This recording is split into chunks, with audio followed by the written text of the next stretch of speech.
gender-based violence cases. Cases of gender-based violence have been on the rise. In recent times, airwaves are inundated with reports of cases of abuse. Women and young girls are most vulnerable. They give birth to us, they feed us, they nurture us. They are our mothers, they are our sisters, they are our daughters, they are our women. Women play an important role in our society, from the very basic unit of the family setting to the most complex systems of government. And yet, according to WHO 2018, 1 out of every 3 women has experienced physical or sexual violence in her lifetime. Underage girls are not spared either. Rising statistics of this terror visited upon our women paints a worrying picture. Clearly, something needs to be done.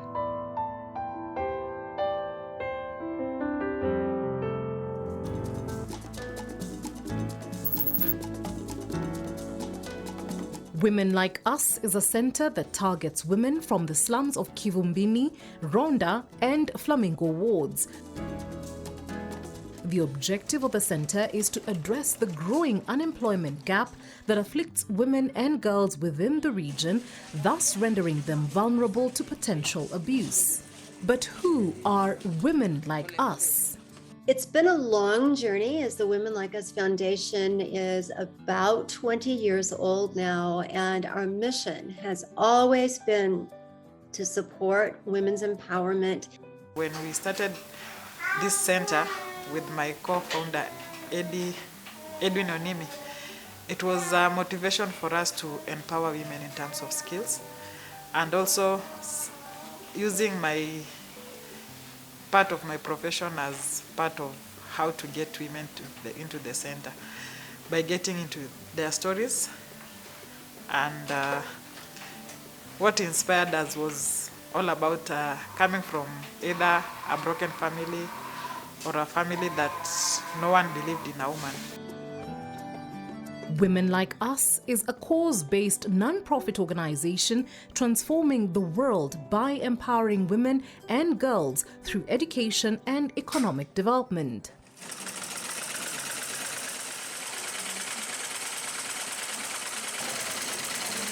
Working diligently, the center provides numerous programs to its members. This include counseling, computer training, sewing, micro-enterprise, poultry farming. Amidst the hum of sewing machines in a large assembly line setup in Nakuru's Lakeview estate, 26-year-old Elizabeth Mashia walks back and forth, training women, some old enough to be her grandmother, in tailoring.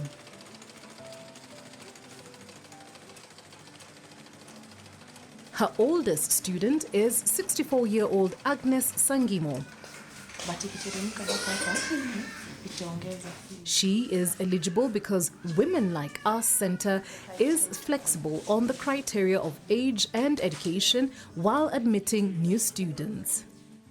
Wearing a radiant smile, Mashia offers free voluntary training to these women. Mimi kufunza hawa kina mama ni huwa inanipatia nguvu kabisa juu kuna wengine wako ni age mates wa mama yangu wazazi, but sasa huwa si wa treat venye tulikuwa tunatreatiwa tukiwa shule.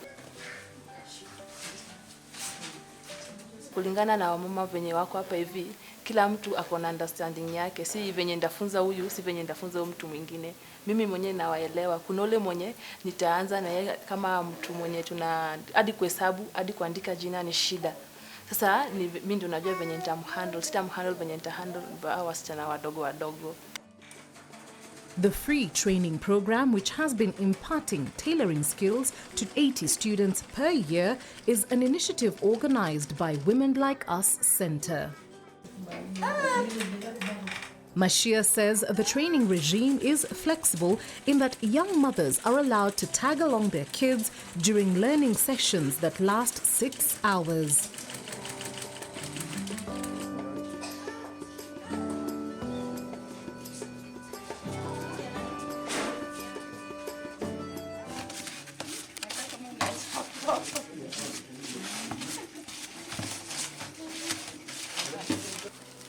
Women Like Us aims at investing in women's economic empowerment through skills development.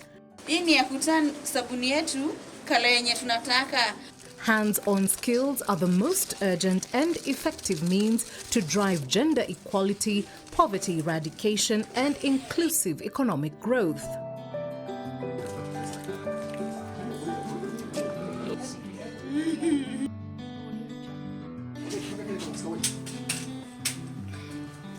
The challenges that we have been facing as the organization, ya kwanza is funding. That's because we would have want to accommodate a lot of women, but we can only be able to accommodate 15 per day because of the machines that ambazo tuko nazo. Most girls in the catchment area do not have the opportunity to be educated beyond primary school. Women Like Us program also involves inculcating a sense of self-worth in women. What about the boys who form the other half of the equation? Women Like Us is also empowering the boy child through weekly counseling sessions. It's also good as community tujue ni wapi tunafaa kushtaki ama tunafaa kukaa. Siku na wale wazazi wanaenda kwa chief, hiyo story inaishia hapo. Sawa sawa. Lakini hiyo story ikiishia hapo, nini itakuwa, what will happen to this girl na mtoto wake, ama utalea kama parent? Wakati unaona kama huyu msichana ashapata mimba na uko nayo kwa nyumba, kwa hakika unaona kama kuna uchungu fulani unasikia pengine wewe ndio hukumfundisha vizuri ama namna gani. So unasikia kama ni uchungu, unasema nilikuwa nataka huyu mtoto asome anisaidie ndani ya maisha yangu. Unapata sasa huyu mtoto maisha yako unaona kama ishakatika. So ni mzazi ambao wako willing kusimama na hiyo kesi, ndio tutaenda na yeye, si ndio? Huyo mwenye hataki kusimama na kesi nitaachia chief. Tunaelewana? So sisi wote kama we just become an ambassador of the center. Sasa ndio tunasemanga afadhali watoto wetu kama wanaweza kukuvumilia, wakuwe na maisha mazuri na wasome na wapate kazi, hiyo maisha itakuwa mzuri. Inaweza saidia wazazi wake, inaweza kusaidia hata yeye nyumba yake. The counseling session is aimed at helping reduce incidences of sexual abuse, exploitation, and other forms of harassment targeted at poor young women. Ukiwa kama msichana ukipata mimba, ulikuwa na nia fulani. Sasa kama msichana atajiblame juu akusikiza mzazi wake.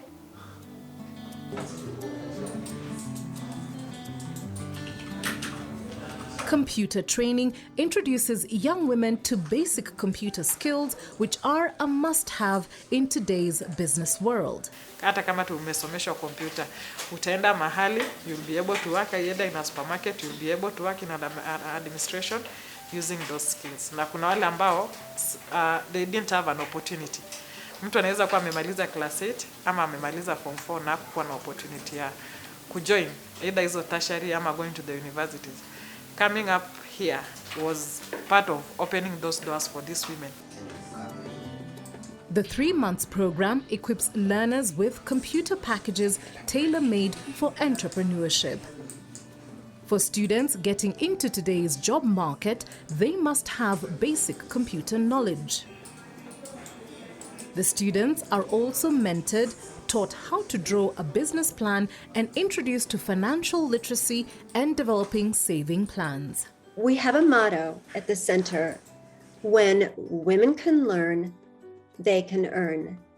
And we all live by that so specifically and so powerfully and so passionately.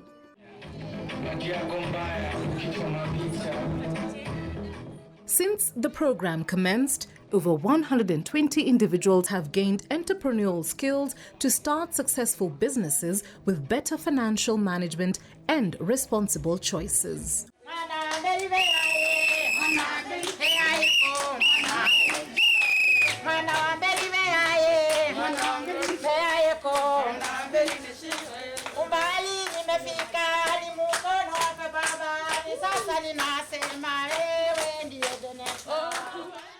In the 2021 graduation, 20 women, both young and old, walked out of the center with entrepreneurial skills after 8 months of training. Among challenges the project faced initially was that fathers and husbands were reluctant to let their daughters and wives join, skeptical that they would be taught to be big-headed and rebellious. Wanaume first walikuwa challenge ni kama walikuwa wanaona like there is something that was happening that was not kitu ambayo ilikuwa inafaa kukua. Juu iliingishwa ililetwa mpaka ikakuwa ni kesi ya chief. Now chief came aone ni nini hao mama wanafundishwa wangu hapa.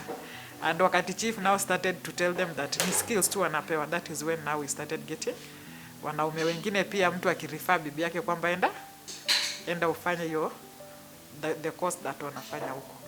Leo ni siku ya kusherehekea juhudi zetu zote sisi kama kina mama, na leo ni siku ya kujumuika na jamii zetu na familia zetu, jamaa na marafiki ambao wanafika mahali yetu ili waweze kushuhudia siku hii ya leo.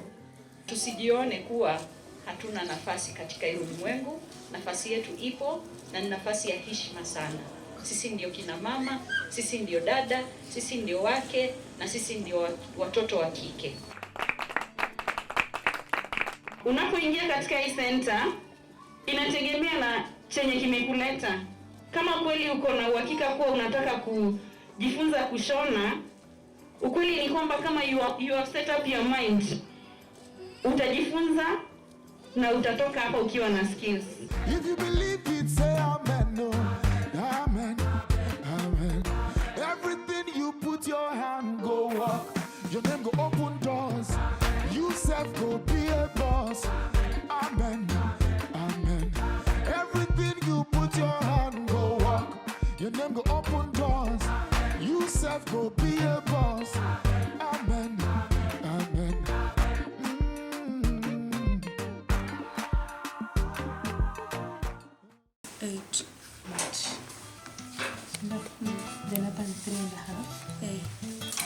Evelyn Ajwang, a mother of 3, joined the center in 2019 after being introduced by a previous beneficiary of the program. Courtesy of Women Like Us, Evelyn got equipped with tailoring and entrepreneurial skills. Kuja kwangu Women Like Us, nilikutana na dada mmoja mwisho wa 2019. Akanialika, nikakuja 2019. Nikakuja Women Like Us.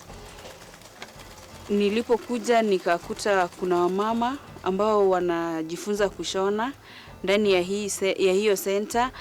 Kisha nikafeel kuwa hata mimi nikiingia pale naweza fundishwa kushona na nijue.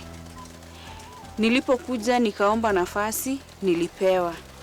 Nilipotia bidii niliwezeshwa, nikajua kushona na nika-graduate, nikatoka hapo, nikaenda kuweka kazi.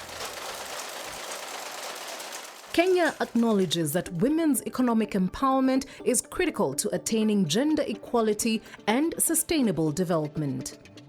48% of all micro, small and medium-sized enterprises, MSMEs in Kenya, are owned by women. This contributes to around 20% of Kenya's total GDP.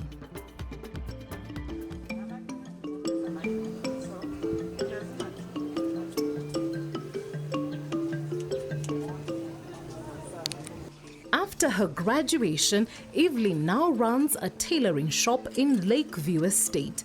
Her dream is to grow her tailoring shop. She foresees many disadvantaged and jobless women working with her. She imagines lots of satisfied customers. Mume wangu akanitafutia machine ambayo ilikuwa ni machine kadogo. Nikaanza kazi hapo nje. Kidogo kidogo nikaanza kufanya repair, nikasave, nikajikuta nimenunua machine na nikatafuta mahali ambapo nilienda nikaanza kushona manguo. Naweza shona nguo zote za kila aina including uniforms.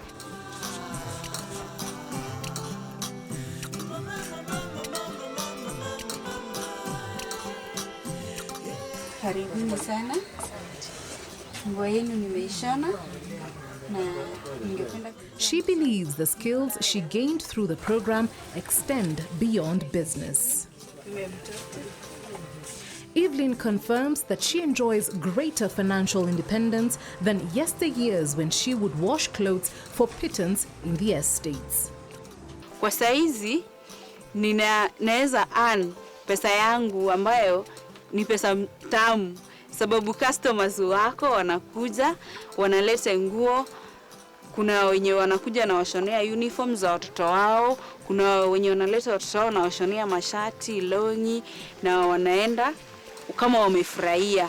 Ukijoin women like us, utasaidika na utafunguka, mawazo yako itafunguka, utajua ni nini unafaa kufanya kama mwanamke.